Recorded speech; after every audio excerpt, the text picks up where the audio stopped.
for Congress in the 3rd District.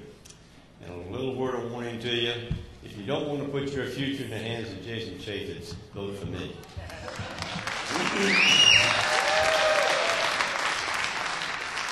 My story begins a long time ago. At the age of 18, I was lucky enough to be accepted to enter the United States Military Academy at West Point. I graduated from there and served 30 years in the Army, most of it as a Special Forces officer, retired in the rank of colonel. I started a new career in law. I worked in the Justice Department in Washington, D.C. for 17 years.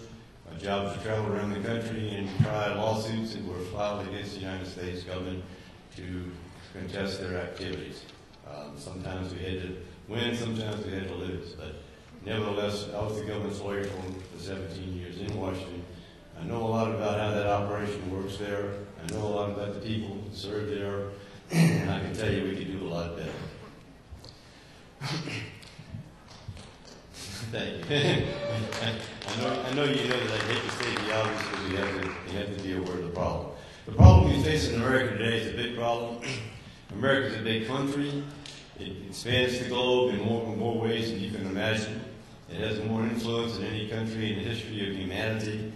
It has more to offer to the rest of the world than any country in the history of humanity. And we're trying to do both.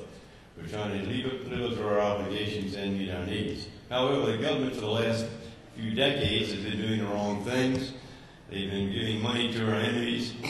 They've been accusing and shunning our friends when they should be doing the opposite.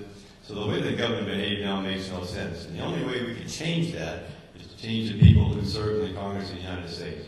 It is their choice to make legislation which governs how our government operates. People tend to think the president has all the power to make that choice, but he does not, because the Congress controls the money. However, they don't control it very well, because you may be interested to hear that it's been 1,082 days since the Congress of the United States has passed a budget to fund the activities of our government. It isn't any wonder that we're borrowing 42 cents on the dollar. It isn't any wonder that we're $17 to $15 trillion in debt. That's more debt than our annual gross national product is. We owe more money than our whole economy can earn in a year. Congress put us into that position voluntarily. Nobody put a gun to their heads. And the only way we're going to change that is to change the membership who does not believe that debt is the way to run this country. I do not believe that's the case. I'm going to do everything I can to stop it.